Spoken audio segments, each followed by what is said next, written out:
বন্ধুরা, দেখতে পাচ্ছেন আমার হাতে ডগার একটি অংশ। এই অংশ থেকে বের হয়ে আসতেছে একটি একটি ফল ছিদ্রকারী বা ডগা ছিদ্রকারী পোকা, বা যেটাকে লার্ভা বলা হয়। তো এটি কিভাবে এই ডগা ছিদ্র করে, কিভাবে কই থেকে আসে এবং তার দমন এবং প্রতিকার আমরা কিভাবে করতে পারবো, তা নিয়ে আজকে আমি ভিডিওটি বানিয়েছি। শেষ পর্যন্ত দেখে নিন, তাহলেই বুঝতে পারবেন।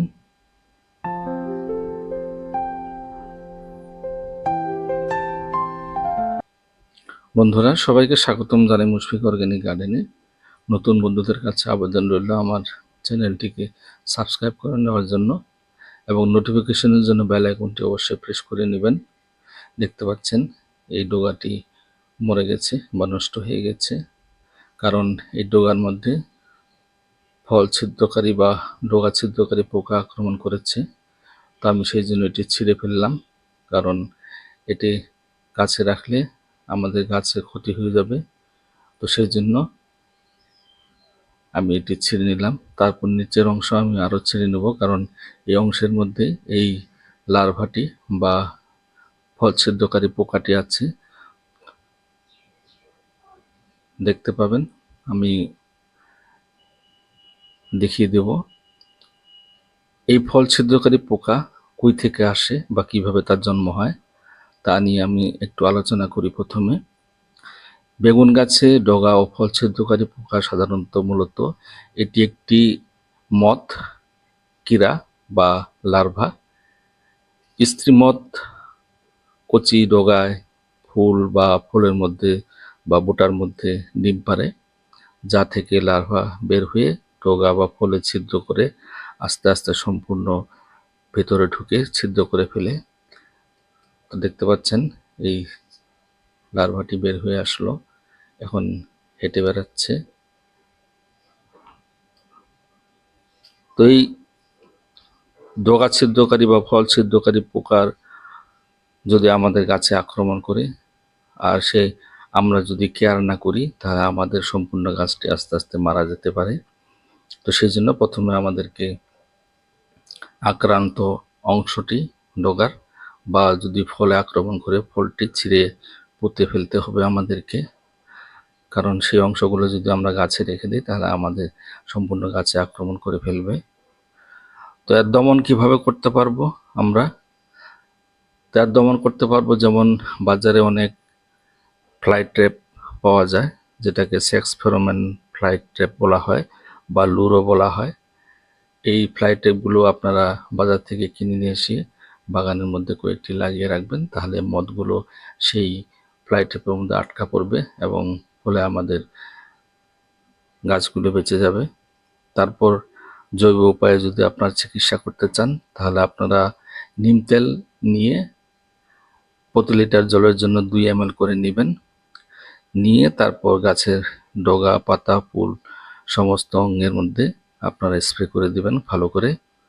তারপর যদি রাসায়নিক করতে চান, তাহলে আপনারা রিপকোর্ড বা ম্যাজিক 1 ml করে প্রতি লিটার জলের জন্য নিয়ে গাছের মধ্যে স্প্রে করে দিবেন, অথবা প্রোক্লেম 1 গ্রাম করে প্রতি লিটার জলের জন্য আপনারা নিয়ে গাছে স্প্রে করতে পারেন।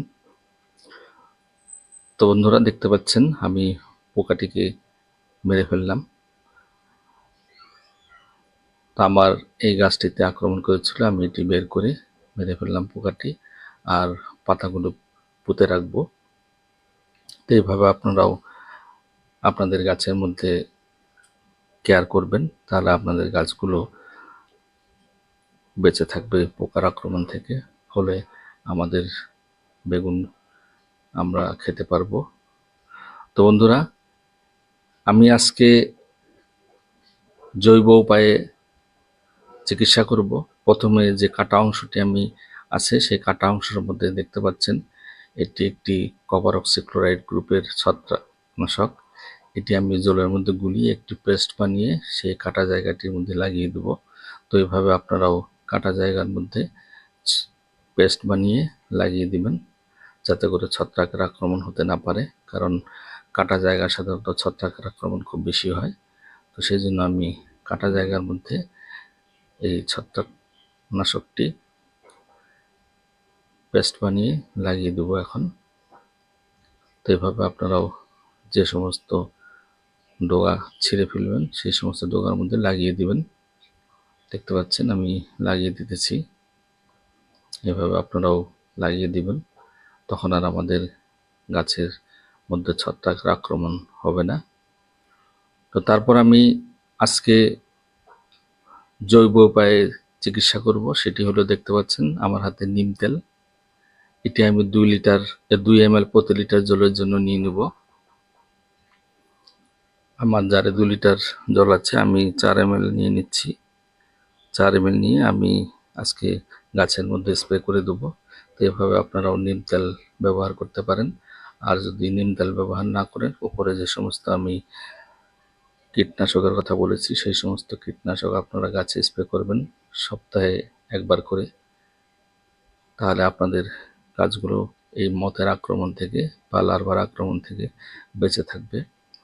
তো বন্ধুরা, আমার ভিডিওটি কেমন লাগলো কমেন্টসের মাধ্যমে আমাকে জানাবেন। এই পর্যন্ত যারা আমার সাথে থাকলেন, ভিডিওটি দেখে নিলেন, সবাইকে ধন্যবাদ জানাই। যদি ভালো লাগে একটা লাইক দিবেন, আমাকে কমেন্ট দিবেন। সবাইকে ধন্যবাদ জানাই ভিডিওটি শেষ করলাম। ধন্যবাদ।